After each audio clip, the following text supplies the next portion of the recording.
Salam saudara-saudari yang dikasihi dalam nama Tuhan Yesus. Kembali kita akan merenungkan kebenaran firman Tuhan.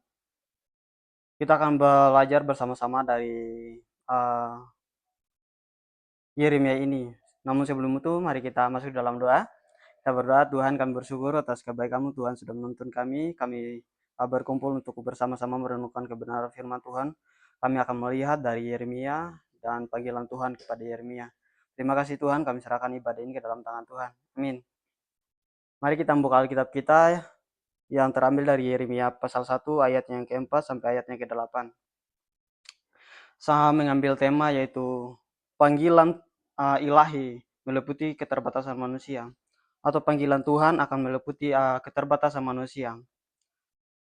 Kita akan masuk dalam pendahuluan. Nabi Yeremia ini hidup pada akhir kerajaan Yahudi sekitar abad 7 sebelum Masehi. Pada saat itu bangsa Yahudi sedang mengalami kemerosokan rohani dan moral, yaitu penyembahan berhala dan ketidaktaatan kepada Tuhan, dan di bawah ancaman Babel. Dan dalam situasi ini, Tuhan memanggil Yeremia sejak dalam kandungan untuk menjadi nabi. Meskipun Nabi Yeremia ini merasa tidak mampu, tetapi Tuhan menegaskan bahwa panggilannya disertai dengan kuasa dan penyertaan Tuhan. Kita akan masuk dalam poin yang pertama, yaitu Tuhan mengenal dan menetapkan. Tuhan mengenal dan menetapkan Yeremia ini. Kata mengenal ini bukan berarti mengenal secara manusia, tapi lebih tepatnya itu mengenal seluruh kehidupan Yeremia ini. Artinya bahwa sebelum Yeremia ini ada dalam kandungan, dia sudah mengenal, dan sebelum ia lahir, Tuhan sudah menetapkan dia seperti apa kehidupannya. Kita bisa lihat dalam ayat yang keempat dan yang kelima. Situ berkata bahwa firman Tuhan datang kepada firman Tuhan datang kepadaku bunyinya. Sebelum aku membentuk engkau dalam rahim ibumu, aku telah mengenal engkau, dan sebelum engkau keluar dari kandungan, aku telah menguduskan engkau. Aku telah menetapkan engkau menjadi nabi bagi bangsa-bangsa. Nah, ini kita lihat dalam kedua ayat ini bahwa Yeremia sudah ditetapkan oleh Tuhan, sudah dipersiapkan kehidupannya seperti apa. Begitu juga dalam kehidupan kita sehari-hari. Tuhan sudah mengenal kita seperti apa, dan Tuhan sudah menetapkan kita seperti apa juga. Dan kita hidupnya alurnya kemana. Untuk itu marilah kita hidup di dalam Tuhan, karena Tuhan sudah mengenal kita sebelum kita ada dalam kandungan, dan Tuhan sudah menetapkan kita juga sebelum kita lahir. Untuk itu marilah kita berpegang pada Tuhan, karena Tuhan sudah menyediakan yang terbaik untuk kita. Kita masuk dalam ilustrasi. Kita melihat bahwa ada arsid melihat visinya. Visinya ini dia mau membangun rumah. Arsid ini sudah memiliki visi yang luar biasa, mulai dari tanah yang kosong dan membangun rumahnya seperti apa, dan hasil akhirnya seperti apa. Tetapi ada dua orang yang berkata bahwa melihat tanah yang kosong dan berkata, ini tidak mungkin, pasti dia gagal membangun sesuatu atau rumah. Tapi Arsid ini mempunyai hati yang nekat dan mempunyai visi yang luar biasa, yaitu dia membangun rumah dan menyusunnya sudah teratur, dan hasil akhirnya seperti apa. Punya rencana yang jelas, tahu seperti apa hasil akhirnya, tetapi tentang dan keyakinan yang kita harus miliki. Dan begitu juga dengan kehidupan kita. Mungkin sekarang kita belum melihat hasil akhirnya, tetapi Tuhan sudah mempunyai rencana yang jelas untuk hidup kita, dan mempunyai kasih dan tujuan yang bermakna dalam kehidupan kita. Untuk itu marilah kita melangkah terus dalam Tuhan. Sekarang mungkin terlihat kosong, kita merasa bingung, kurang tahu, dan tidak tahu arahnya kemana. Tapi percayalah bahwa iman kita berawal dari tanah yang kosong, dan kita mulai naik, dan kita mulai membuat pondasi dalam iman kita kepada Tuhan.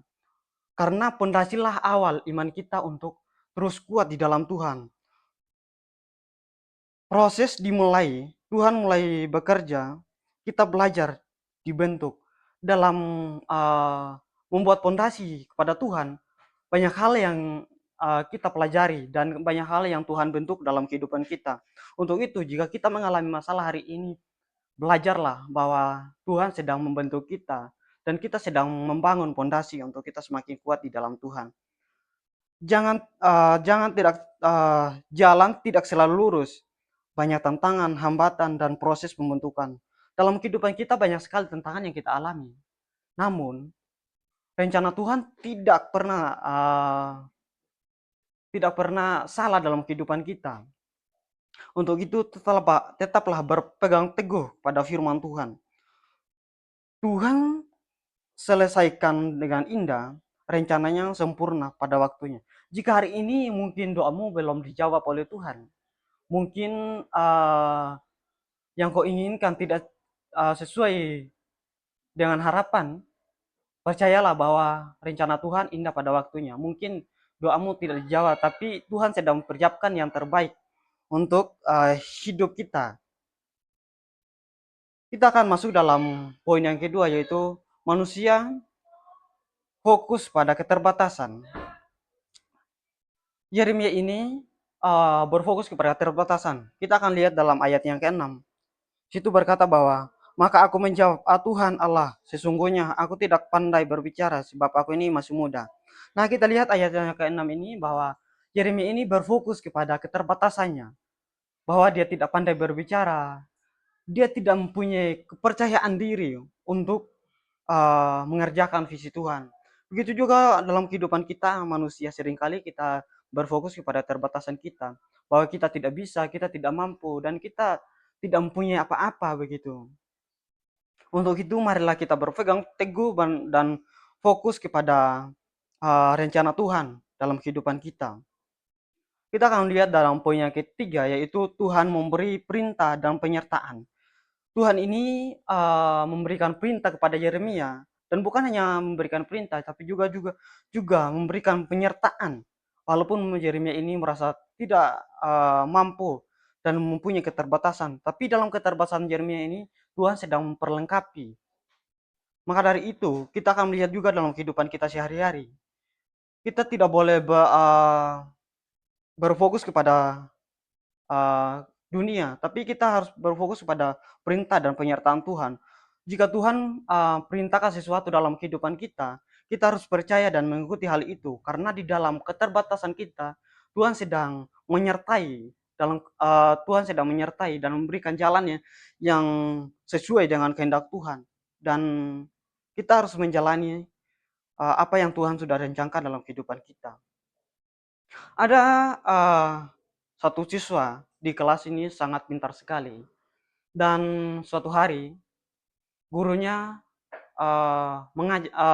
menyuruh dia untuk presentasi di depan, tapi siswa ini tidak mempunyai kepercayaan diri. Dia merasa takut, merasa tidak bisa. Tetapi kita melihat dari sisi guru, guru ini sudah mengetahui bahwa siswanya ini sangat pintar dan bisa memberikan dampak positif bagi siswa dan gurunya juga. Tetapi kita melihat dari siswa ini tidak memiliki kepercayaan diri untuk bisa presentasi di depan, padahal dia ini pintar sekali. Nah, begitu juga dalam kehidupan kita. Kadang kita tidak takut salah, tidak percaya diri terhadap rencana Tuhan dalam kehidupan kita. Tuhan berkata, anakku, aku menciptakan kamu dengan tujuan. Aku melihat potensi dari dirimu lebih dari siapapun. Percayalah, aku menyertai kamu maupun melakukan hal-hal besar bersama-sama dengan aku. Mungkin kita merasa tidak mampu, tetapi Tuhan sudah mempersiapkan yang terbaik dalam kehidupan kita. Tuhan sudah melihat potensi dalam diri kita lebih dari siapapun. Jika Tuhan mempercayakan hal-hal yang besar dalam kehidupan kita, Tuhan sudah tahu bahwa hanya kita yang bisa melakukan. Untuk itu jangan melihatlah dari sisi dunia atau orang lain. Percayalah bahwa dirimu pasti bisa melakukannya. Karena Tuhan sudah melihat potensi, tujuan, rencana indah bagi kehidupan kita, dan dampak yang bisa kita berikan kepada sesama kita. Kita seringkali juga seperti itu. berfokus kepada hal uh, yang kita lihat di dunia, rasa takut, dan keterbatasan sendiri. Padahal Tuhan sudah melihat potensi dan tujuan hidup kita. Untuk itu, Tuhan tidak mencari orang yang sempurna, tetapi Tuhan uh, melihat orang yang setia dalam hal-hal kecil untuk dia percayakan melakukan hal-hal yang mungkin terlihat dalam kehidupan kita itu kok nggak bisa kita lakukan. Tapi percayalah bahwa rencana Tuhan indah pada waktunya. Kita akan masuk dalam aplikasi dalam kehidupan kita. Apa sih yang kita harus lakukan dalam kehidupan kita? Yang pertama, Tuhan mempunyai rencana untuk setiap kehidupan kita. Jika apa yang kita alami hari ini, itu Tuhan sedang membentuk hidup kita untuk menjadi yang lebih baik. Dan ingat juga, yang kedua, jangan minder dengan keterbatasan kita. Setiap orang itu mempunyai keterbatasannya. Untuk itu, nikmatilah apa yang menjadi keterbatasanmu dan memperlengkapilah dirimu di dalam Tuhan. Karena di dalam Tuhanlah yang bisa untuk memperlengkapi diri kita. Dan yang ketiga, keberanian berasal dari Tuhan, bukan dari diri kita sendiri. Jika kita mengandalkan terus Tuhan dalam kehidupan kita, maka kita mempunyai keberanian di dalam Tuhan. Karena keberanian itu berasal dari Tuhan, bukan dari diri kita sendiri. Dan yang keempat, Tuhan memperlengkapi orang yang dipanggilnya. Tuhan itu bukan hanya memanggil saja, tetapi juga memperlengkapi keterbatasan kita. Untuk itu, Tuhan memanggil kita bukan karena kita sanggup, tetapi karena rencana yang indah dan kesetiaannya dalam kehidupan kita. Keterbatasan manusia tidak dapat menghilangkan rencana dan kuasa yang sempurna dalam kehidupan kita sehari-hari. Kiranya Tuhan Yesus memberkati kita semua. Amin untuk kebenaran firman Tuhan. Mari kita masuk dalam doa. Tuhan, kami bersyukur atas firman yang sudah mengajarkan kami, supaya kami mempunyai kepercayaan diri dan percaya kepada rencanamu yang indah dalam kehidupan kami. Terima kasih Tuhan, kami serahkan waktu kami selanjutnya ke dalam tangan Tuhan. Amin.